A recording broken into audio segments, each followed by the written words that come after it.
Today I would like to make a brief point about the way people think about the past. A trend I've noticed within popular history is a tendency to blend eras together. A common example from my field is something like this, where people assume that, the Indians in the American Revolutionary War, they were using bows and arrows, despite bows having fallen out of use as weapons of war in the mid-1600s.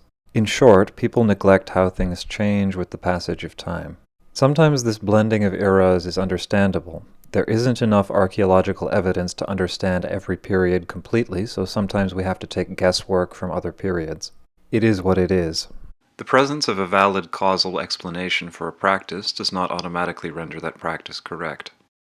This is a portrait of the Seneca leader corn planter.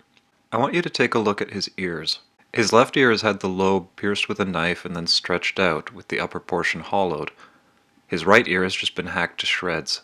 This practice was high fashion for a particular type of warrior during the 1760s and 70s. Apparently, by the time of the American Revolution, it was already falling out of practice. There's also no precedent that I'm aware of prior to the 7 Years' War. This was apparently a fashion trend which popped into existence, lasted about 15 years, and then faded into obscurity. The generation after corn planter looking at some of the old men and thinking, oh, that's weird or antiquated or just plain gross. We don't tend to think about historic occurrences of fads or fashion trends. Because the evidence is so limited, no doubt many fads and fashion trends passed without notice. This reinforces the false perception of historical culture as a monolith. I have a point to make about historical sources.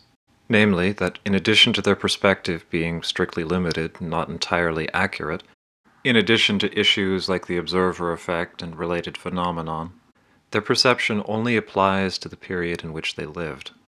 In my work, trying to study the period immediately before and after contact, two of the primary sources I work from are Sagard and Lafitau. I find these two sources particularly useful because the two men are observant, thoughtful, and not overtly hateful.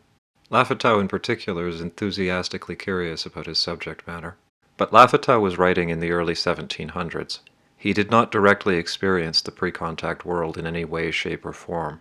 Even Sagard, writing in the 1630s, one of the earliest decent sources, the period he describes is a good 20 years after the battle at Lake Champlain.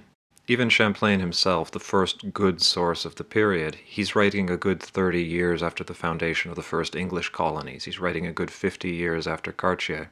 The image presented by Champlain is the closest thing we have to a pre-contact image, but even then we don't know what, if anything, had changed. An image of the 1700s bears some relation and similarity to an image of the 1600s, but they are not the same.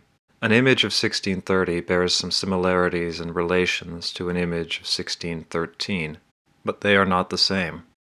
An image of the post-contact world is not, and indeed cannot be, an image of the pre-contact world. The historical period is not a monolith. Past peoples and cultures were no less dynamic than they are today. Things changed, and quite often they changed very quickly. Though they bear some relation, the shadows are not the substance. And it's a shame people tend to forget that.